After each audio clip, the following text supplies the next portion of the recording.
ರಾಹುಲ್ ದ್ರಾವಿಡ್ ಅವರ ಕಾರಿಗೆ goods auto ಡಿಕ್ಕಿ ಹೊಡೆದಿದೆ. ಕನ್ನಿಂಗ್ಹ್ಯಾಮ್ ರಸ್ತೆಯಲ್ಲಿ ಇವತ್ತು ಸಂಜೆ ಆಗಿರುವಂತಹ ಘಟನೆ ಇದು. ಟ್ರಾಫಿಕ್ ಜಾಮ್ ವೇಳೆ ರಾಹುಲ್ ದ್ರಾವಿಡ್ ಅವರ ಕಾರಿಗೆ ಗೂಡ್ಸ್ ಆಟೋ ಡಿಕ್ಕಿ ಹೊಡೆದಿರೋದು. ಇವತ್ತು ಸಂಜೆ ಕನ್ನಿಂಗ್ಹ್ಯಾಮ್ ರೋಡ್ನಲ್ಲಿ ಈ ಒಂದು ಘಟನೆ ನಡೆದಿದೆ. ದ್ರಾವಿಡ್ ಅವರ ಕಾರಿಗೆ ಹಿಂಬದಿಯಿಂದ ಗೂಡ್ಸ್ ಆಟೋ ಡಿಕ್ಕಿ ಹೊಡೆದಿದೆ.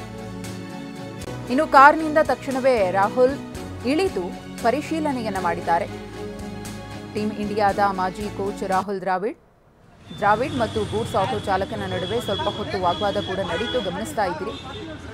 ಹೈಗ್ರೌಂಡ್ಸ್ ಪೊಲೀಸ್ ಠಾಣಾ ವ್ಯಾಪ್ತಿಯಲ್ಲಿ ಪ್ರಕರಣ ನಡೆದಿದೆ. ಆದರೆ ಈ ಘಟನೆಯ ಸಂಬಂಧ ಇದುವರೆಗೂ ಕೂಡ ಯಾವುದೇ ದೂರು ದಾಖಲಾಗಿಲ್ಲ ಅನ್ನೋ ಮಾಹಿತಿಯೂ ಸಿಕ್ಕಿದೆ.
ಗಮನಿಸ್ತಾ ಇದ್ದೀರಿ, ಕನ್ನಿಂಗ್ಹ್ಯಾಮ್ ರೋಡ್ನಲ್ಲಿ ಆಗಿರುವಂತಹ ಘಟನೆ ಇದು. ದೃಶ್ಯಾವಳಿಯಲ್ಲಿ ನೋಡ್ತಾ ಇರಬಹುದು. ಆಟೋ ಚಾಲಕ ಮತ್ತು ರಾಹುಲ್ ದ್ರಾವಿಡ್ ಅವರ ನಡುವೆ ಮಾತುಕತೆ ನಡೆದಿದೆ. ಹಿಂಬದಿಯಿಂದ ರಾಹುಲ್ ದ್ರಾವಿಡ್ ಅವರ ಕಾರು ಆಟೋ ಏನು ಗೂಡ್ಸ್ ಆಟೋ ಇತ್ತಲ್ಲ ಅದಕ್ಕೆ ಡಿಕ್ಕಿ ಹೊಡೆದಿದೆ. ಅದನ್ನು ರಾಹುಲ್ ದ್ರಾವಿಡ್ ಅವರು ಒಪ್ಕೊಂಡಿದ್ದಾರು ಕೂಡ.